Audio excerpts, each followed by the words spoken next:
two main things have happened over the last 20 years. So computers have got much faster. As you get more compute, you can include more details. If you include more details, then you're going to be closer to the reality. And then remote sensing. The amount of information that we have generated over the last 20 years from both NASA and other agencies' satellites has been incredible. We have the Ceres measurements tracking the energy fluxes at the top of the atmosphere. We have MODIS, which has been tracking cloud changes. It's really been a golden age for observations over the last 20 years. That's radically changed how we understand what's happening and how confident we are that our predictions are skillful and relevant.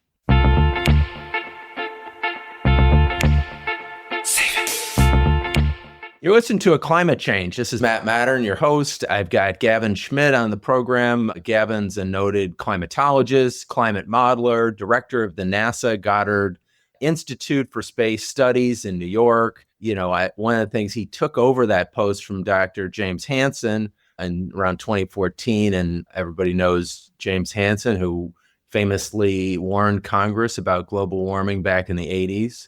So you stepped in some big shoes to fill and are filling them quite well. So kudos to Dr. Schmidt. And, just to give you a little background on, his education, Oxford, PhD at the University of College of London in applied math, postdoc at McGill, which my dad went there for a little chemistry master's degree eons ago. Author of 100 studies in peer-reviewed journals, Science and Nature, co-authored a book, Climate Change, Picturing the Science, with a foreword by Jeffrey Sachs. And welcome to the program, Gavin. Well, thank you for having me. Well, tell us a little bit about the work that you're doing over at the NASA Goddard Institute in New York, because I didn't even realize it. There was a NASA program in New York. So news to me. Oh, well, news to many people, in fact. We're not a very large part of NASA. We don't launch rockets from the roof or anything, but we've been at the forefront of climate modeling, understanding why things are changing, how things are changing, how they're going to change in the future for many decades now. One of the main things that we do, which is not everything that we do, one of the main things we do is build and develop climate models. These are the kinds of models that go into the IPCC reports that are being used to project, what might be happening in the future, to allow us to prepare, to allow us to mitigate those changes. And we've been working on this kind of modeling, like, as you mentioned, since the 1980s. Way before I got there. And so I've kind of inherited this program and we've taken it forward. But the idea is that you really want to capture the essential processes of what happens in the climate system, and then the essential changes and how those changes work their way through the system. Things like changes in the emissions of aerosols from marine shipping, changes in the sun's radiation on a solar cycle timescale, impacts of big volcanic eruptions, the changes, of course, to atmospheric composition, greenhouse gases, carbon dioxide, methane, and the rest of it. And then see what the fingerprints of those changes are, so that then you can look in the observations and say, hey, are we seeing what we expect to be seeing? How well are we doing that? How skillful is that? And therefore, how confidently we can predict what's going to happen in the future? Well, tell us a little bit about, for us space tech geeks out there, what kind of tools do you have floating up in the atmosphere and maybe in the ocean and all over the place that are giving you the measurements that you're relying upon in doing this modeling? The kind of modeling we're doing is a little bit different from weather forecasting, right? So weather forecasts use the same basic kind of structure of models, and they ingest all the information they can find for today, so that they can make a better prediction for tomorrow, next week, etc. We don't use data in quite the same way. We use data, observations, to try and pin down what the essential processes, how clouds form, how much evaporation changes if the temperature changes or the humidity changes.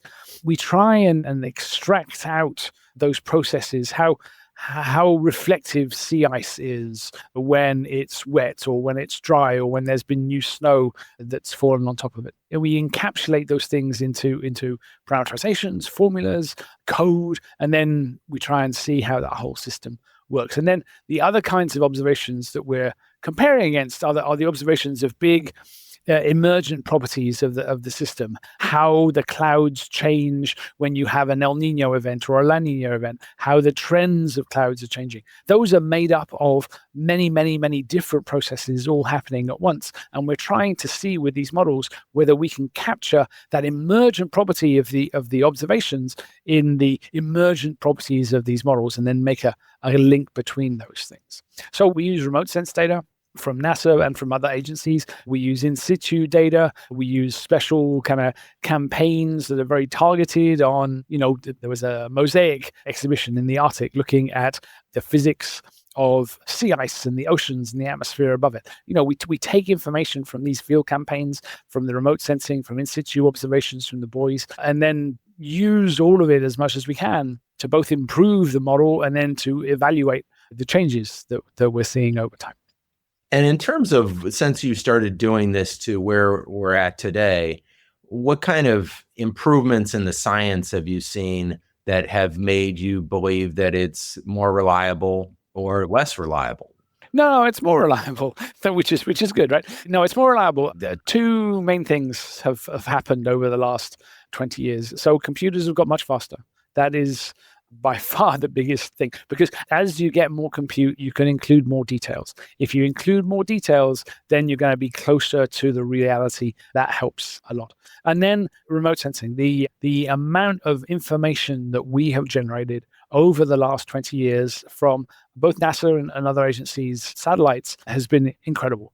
We have the series measurements tracking the energy fluxes at the top of the atmosphere. We have MODIS, which has been tracking cloud changes. We have MLS that's been looking at water vapor changes in the stratosphere. We have the GRACE missions that have been tracking the loss of ice from the ice sheets. All of those things are going into the mix, and it's really been a golden age for observations over the last 20 years. That's radically changed how we understand what's happening and how confident we are that our predictions are skillful and relevant. And in terms of those predictions, have they changed markedly since you started doing the modeling? Meaning, does it look worse for us or better for us than 20 years ago? So, I mean, the interesting thing is that if you go back even to the 1970s and you ask people at the global scale, what do you predict as we are increasing the amount of carbon dioxide in the atmosphere? And even going back to the 1970s, those predictions were very skillful. In the 1980s, they got more complicated, but didn't really change in the global mean picture. And that has been constant. So in some sense, we're predicting the same things that we were predicting 40, 50 years ago. And they have, in fact, by and large, been borne out. But we're now able to predict a lot more things, right? We're now able to predict things like the changes in extremes of rainfall intensity, the changes in the statistics of heat waves, the changes in the sea ice, the changes in the Southern Ocean. And that's come about because we've increased the complexity of these models and we've been able to verify how well they do against a much deeper bench of climate statistics than just the global mean temperature, which, as I mentioned before, has been well predicted for many, many years. But we're doing a much better job now at predicting the far field effects of an El Nino event, or changes in the El Nino events, or what happens to storm tracks, what happens to the intensity of storms. All of those things are now kind of within the scope of the models in ways they really weren't 30 or 40 years ago. So in terms of working on the variability of ocean circulation, which you've done a lot of work on, what are those models telling us, and should we be extremely worried based upon what you're seeing? Well, yes. The basic issue, I mean, as you're well aware, is, as you increase the amount of greenhouse gases in the atmosphere, that slows down the emission of energy to space, which means that there's an energy imbalance. There's more energy coming into the system than is leaving. Most of that energy is ending up in the ocean, where it leads to marine heat waves, sea level rise, melting of the sea ice, melting of the Antarctic ice shelves, which all add to sea level again. The warmer oceans are fuel for storms, particularly in the tropics. The intensity of storms has increased. The intensity of rainfall associated with these storms, not just tropical cyclones, but frontal systems everywhere, that's increasing. And so we're seeing, increased intense rainfall pretty much everywhere. And all of these things are consistent with our understanding of what has been driving this and what has been happening at the local scale. The big difference from 30 years ago is, I think, that the signals really had only kind of started to emerge at the global mean, the global average level, where they were quite clear, from the 1980s onwards. But nobody lives in the global average, right? Like everybody lives in a very local, regional kind of environment. And for a long time, people like myself were saying, well, global warming is happening, but everyone's saying, well, that's global warming. Like everywhere else, it's just so much noise. So what's happened now, and particularly in the last 5 years, is that the signal in the global mean has become so large, right, that it's extremely clear. But it's so large, it's large enough now that it's having a reflection in the weather and the impacts at a very, very local level, right? And so climate change used to be something a little academic, a little esoteric. That's no longer the case. Climate change is having real impacts, every day. And, we're seeing that in the analyses of the rainfall from Helene. We're seeing that in the analyses of LA wildfires. We're seeing that in the analyses of the Pacific Northwest heat wave. We're seeing that in the analyses of the sea level rise and increased storm surges that we're seeing in Miami and in Newport and in, all up and down the West Coast, the East Coast. So one of the things that, your bio talks about is astrobiology, and maybe you can explain for everybody how that fits into the work that you're doing. That's kind of interesting. So astrobiology is really the study or the thinking about what we might be able to detect, what we might be able to see in extraterrestrial environments that might be related to life elsewhere. And obviously that has been one of the main drivers of our desire to explore the universe. Are we alone, right? What else is going on? And we have this, I think, fundamental understanding, a wish for us not to be alone, for us to be able to find other civilizations, other forms of life in the universe. But to do that, there's a lot of stages that you have to go through. We have to explore the other planets in the solar system. We have to detect other planets around other stars. We have to characterize what's going on those planets. What kind of climates do you have if you're in a tidally locked orbit around a red giant? That's a very different kind of cosmic circumstance than the Earth. But it turns out you can still have a habitable zone. You can still have situations where you could have liquid water on the surface of the planet. And, given that we're looking for the most part for life that somewhat resembles ours, right? Liquid water is one of the key ingredients to having that be there. And so understanding the climate of exoplanets is not that different conceptually than understanding the climate of the Earth. And so there's a very clear link between the models that we develop for the Earth that have been informed by so much information that we can then use those models to explore the climates of other planets or other exoplanets and say, which one should we concentrate on that might be the most Earth-like, that might be the most convivial to life. And then we have this kind of concept of searching for what are called technosignatures, right? Can you detect the impact or the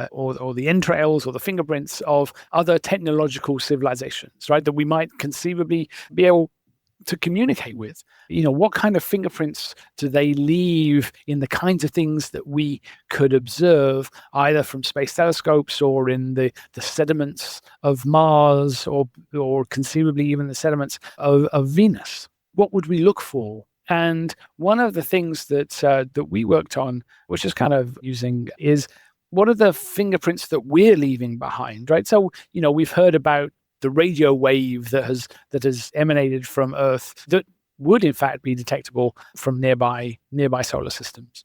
But what about other things that we're leaving behind? People think about relics, but we've been thinking much more about the geophysics, right? So what are we leaving behind in the ocean sediments? What are we leaving behind in the kinds of things that we look for when we go back in time over the Earth?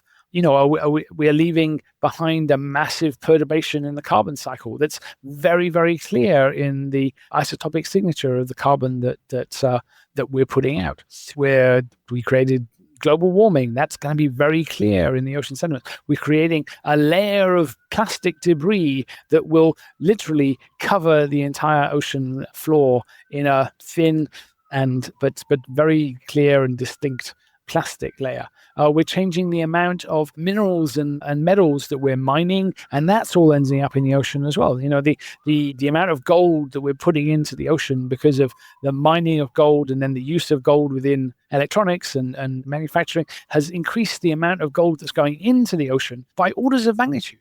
All of these things will be visible in the future. So if you think about a future paleoclimatologist of some visiting species coming to Earth, they will be able to see, even if we don't do anything more than what we've already done, they will see our fingerprint.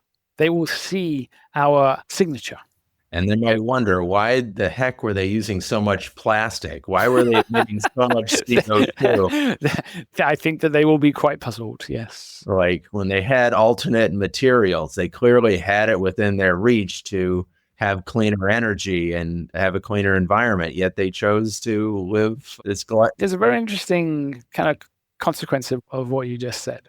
Almost all of our detectable fingerprints are in some sense a waste, right? Sending radio waves into space is a waste of energy. We're not doing it to do that, right? Filling the oceans with our garbage is a waste. It's resources that we're just throwing away.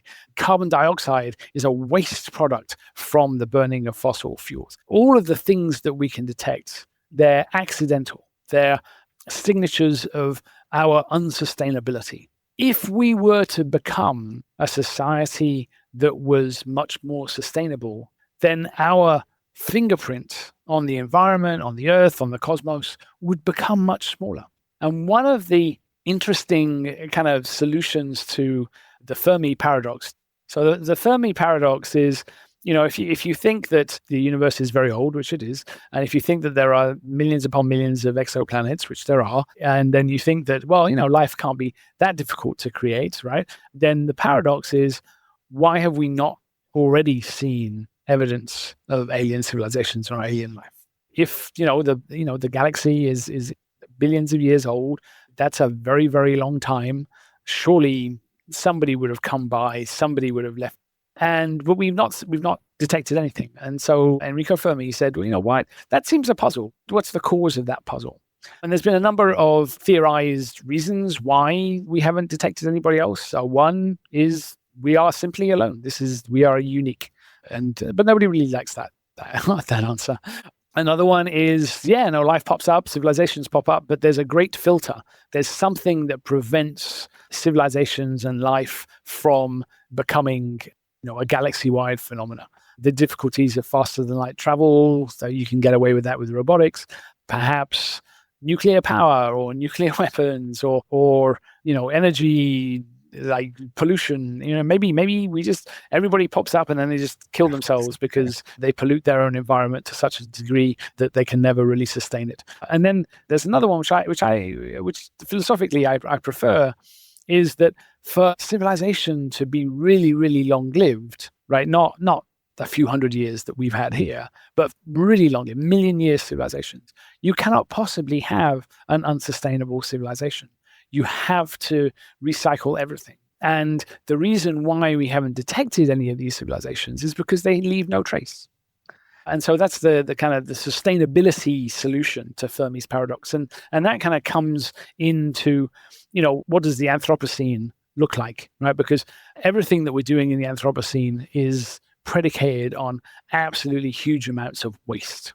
waste that's affecting the ecosystems, waste that's affecting the ocean, waste that's affecting the atmosphere, or even our kind of near Earth environment. All of those things, if we have ambitions to be a million year long civilization, none of those things can be sustained for very long at all. Right. We're heading for a quite shorter run based upon the trajectory that we're on. Right. So tell us a little bit about coming back to Earth a little bit. Tell us a little bit about the Arctic. And certainly we all are reading more and more about how fast the climate is changing in the Arctic. And it's much faster than it is in the temperate zones that most of us live in. Well, that's exactly right. So this was one of the things that was predicted very, very early on, that the land would warm faster than the oceans, the hemisphere would warm faster than the southern hemisphere, and the Arctic would warm fastest of all. And as the data has come in, those predictions have been well validated, and we are indeed seeing temperatures in the Arctic warming at about 3.5 times as fast as the global mean. Right. So this last year, we probably exceeded 1.5 degrees Celsius above the pre-industrial for the first time in a single year. But in the Arctic, the warming has been 3 times that. It's like 4.5, 5 degrees Celsius. So that's like 7, 8 degrees Fahrenheit. That's a huge shift in what happens there. Obviously the Arctic, it's cold. It's not quite as cold as it was. But like at the margins, what you see is, in the spring, the ice goes away faster. In the autumn, it doesn't arrive so early. The season for ice roads in Alaska has shrunk by about 100 days over the last 30 or 40 years. Right? I mean, that's a huge shift in how you get around, what you do, how you live, how you hunt for the indigenous folks there. And then that has knock-on effects even in the temperate zones. Melting of the ice in Greenland raises sea level everywhere. And so we can see it, particularly along the East Coast. We're seeing the fingerprints of the warming Arctic in sea level rise, in emissions of carbon and methane from permafrost melting regions. We're seeing it in ecosystems. We're seeing it in the biosphere there. Well, you've written about the methane imperative and the need for us to cut our methane emissions. Tell us why that's so important and what are we doing and how can that be speeded up if at all? Right. I mean, so the dominant greenhouse gas that we've changed is carbon dioxide. But then the second most important one is methane. And methane has both direct effects. So, it's a greenhouse gas in and of itself, but it also changes the chemistry of the atmosphere and it produces bad ozone, right? So ozone in the lower atmosphere, which is toxic, and you don't want any of that in the lower atmosphere. You want ozone in the stratosphere because that's where the ozone layer is. But this is different. This is much more of a greenhouse effect. And so methane changes affect both criteria pollutants like ozone and smog, but also they have a direct effect on the climate as well. And so if you add up how much temperature change the methane has caused over this period, it's about 0.5 degree Celsius, right? So that's about a third of the temperature changes that we've seen. It can be attributed to methane. And so if the methane levels that we have more than doubled since the pre-industrial, right? So since the 19th century, it was around 700, 800 parts per billion, and now it's close to 2,000 parts per billion, right? So that's a huge increase. It's driven by a number of different things. So oil, gas, coal, infrastructure, mining, leaks, all of those things contribute quite a lot. Landfill is a big contributor because you have, kind of anaerobic stuff that's happening in the landfills. And if that's allowed to get into the atmosphere, then that adds to the methane in the atmosphere. And then you have agriculture. So agricultural emissions of methane, mostly due to large herbivores, particularly cows and sheep, which have a kind of fermentation that goes on in their stomach that gets them to produce a lot of methane, mostly burps. So cow burps and sheep burps are a big deal. And you think, wow, it's just a cow, it's just a sheep. But it turns out that we have increased the amount of biomass in cows and sheep by huge orders of magnitude compared to the pre-industrial levels of ungulates and things like bison and stuff. We have far more sheep and cows than we ever had bison, for instance. That's enough to shift the balance in methane in the atmosphere. So anything that you can do to reduce methane by reducing leaks in fossil fuel infrastructure, by adjusting the diet of animals so that they produce less methane, all of those things, by capping landfills and using the methane that's coming off landfills as biogas to power homes and industry, all of those things are very helpful to bringing down the level of methane. And because methane doesn't last in the atmosphere as long as carbon dioxide, it means that action now on methane can have an effect that's much quicker than reducing carbon dioxide emissions. But obviously you have to do that as well. So these things should not be played off against each other, but they are both ways in which we can minimize climate changes in the future. I've read recently about I think it's nitrous dioxide that is even more powerful than methane as far as Yeah, but it turns out that's only increased by about 15% since the pre-industrial. So that is an issue, but it's in terms of what its contribution has been to the global warming so far, it's much more. Oh, okay. Well, one of the things that, I've read about you is that you were involved in the attribution science, or, the science of attribution. And I think that's going to become a big thing in the coming years, because as a trial lawyer, I'm thinking damages, I'm thinking causation, I'm thinking that polluters are going to be called to account in courts of law eventually. Yes. There was a very interesting workshop at Columbia that we're right close to that looked at quite some detail. So this was effectively lawyer led, right? And these are folks who've been involved in ongoing lawsuits, some not successful, some successful, and some still in play, related to exactly that issue. To what extent can you demonstrate that actions of polluters causing recognizable harm, and finding people withstanding to make those claims? And there's a lot of very deep legal thinking that's going into this, and they are kind of working, I guess it's a kind of a co-production, working with a lot of climate scientists to be able to make the causal links that are required in such a lawsuit.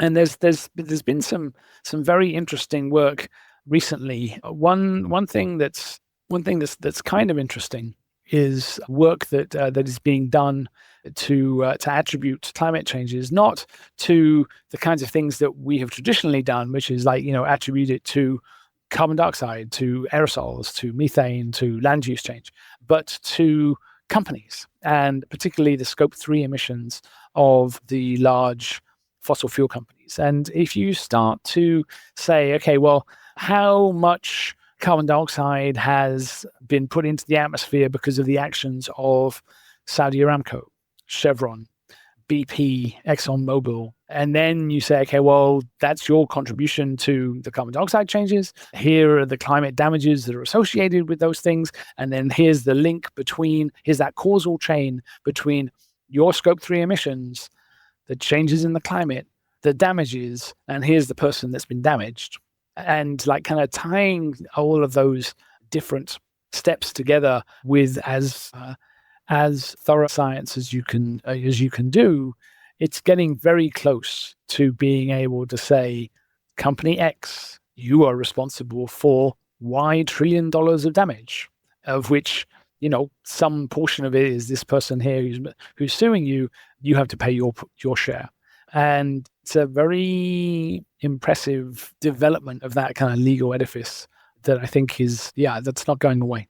Yeah, I think that it's certainly part of the piece of the puzzle, because quite frankly, why we're in this situation is because fossil fuel companies and society at large had not valued the cost of pollution.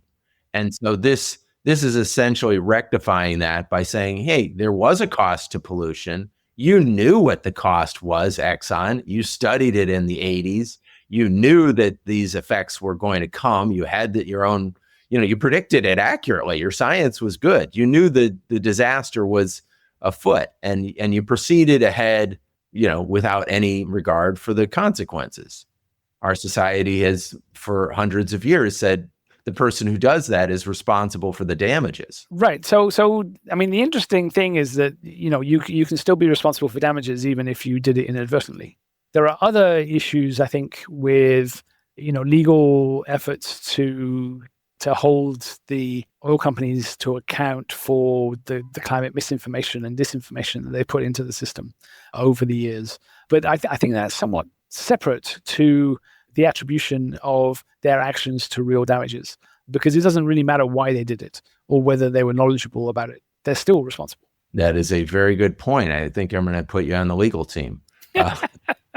Well, some of the work that you've done regarding ocean warming, you've written about acidification and that the combination of that causation from bottom trolling of the fishing industry. Tell us a little bit about your study on that front. The big picture on climate change and what's causing, the big changes, is pretty well. And so we're doing a lot of work, I would not marginal, but we're doing work on the smaller terms. We know where most of the carbon dioxide is coming from, but we like as the models become more complete, as we start to think about different things going on, we can get to the smaller terms. And so one of the things that we were looking at recently was the impact of bottom trawling, which is not great even in its own context, right? You're looking at the continental shelf, you're kind of like, grabbing everything that is literally sitting on the bottom. You get a lot of bottom feeding fish, which is the point, but you also destroy a huge amounts of habitat for things that you don't really care about. So there's a very large bycatch associated with that. And you end up with, very, very large, effectively biological deserts at the bottom of the ocean. But one of the aspects of that is that you're also taking that sediment and you're taking it, and a lot of it is very, it's fish poop, right? That's fallen down, algae, plankton, very high in organic matter, and, is settling down and then it kind of decays on the bottom. But you're taking all that, you're throwing it back up into the column where it decays in the column, and then it adds back carbon dioxide into the ocean, and then that feeds back into the carbon dioxide at the surface, and then that leads to outgassing. And so by doing a lot of bottom trawling, you're actually, it's a small source, but you're adding, more carbon dioxide into the atmosphere again. So, if you needed more reasons to think that bottom trawling was not a good thing to be doing, then, this is like one extra little bit that says, oh, it's also impacting the climate. Yeah, it's pretty tragic, the things that are going on in the ocean in terms of overfishing. And, now they're talking about mining, which sounds like a disaster in the making. One of the things that I've read a little bit about is the phytoplankton population and the risk to the phytoplankton based upon all the things that we're doing. And maybe you can talk a little bit about those risk factors. No, I'm not really an expert on phytoplankton. So outside of your scope, okay. Yeah, it's a little bit. Yeah, let me not pontificate without too much foundation. Yeah. Well, tell us a little bit about what are the things that you are working on right now that you think are particularly, valuable in this whole conversation. Sure. I mean, we talk about a couple of things. One is we know that the ice sheets are losing mass, right? We have direct measurements of the gravity of these ice sheets that say that the mass in the ice sheets is going down. What does that mean? That means that the ice that was in the ice sheet is now in the ocean, and that's a large enough amount of water to start affecting ocean circulation, to start affecting sea ice, to start affecting stratification, currents.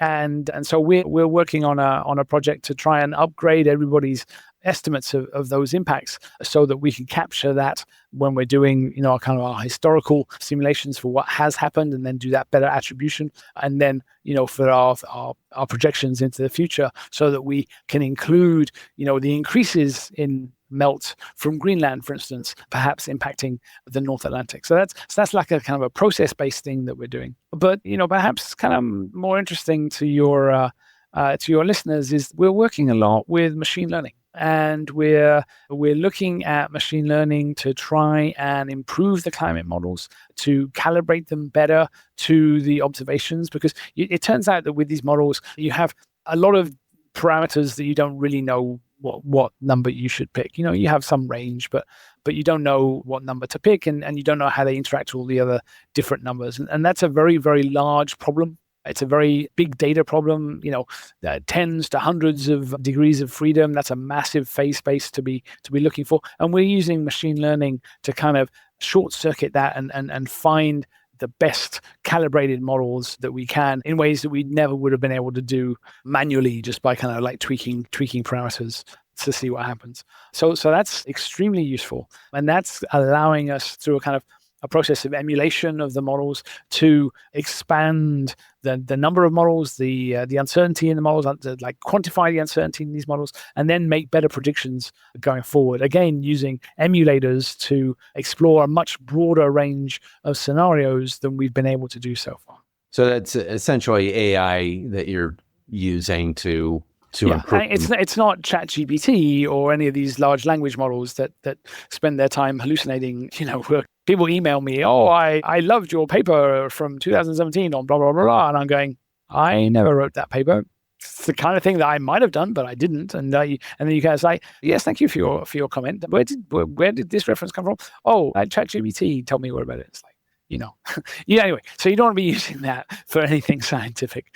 But the techniques of machine learning in dealing with very, very large data sets, extracting out the patterns and then kind of encapsulating that in a very efficient way, those are real gains. And they allow us to do things that we were never really able to do before we had that technology. So there are real gains to be made from machine learning applied to the climate problem, but it isn't asking ChatGPT what the temperature is going to be like in July 2025 or something. That's fascinating.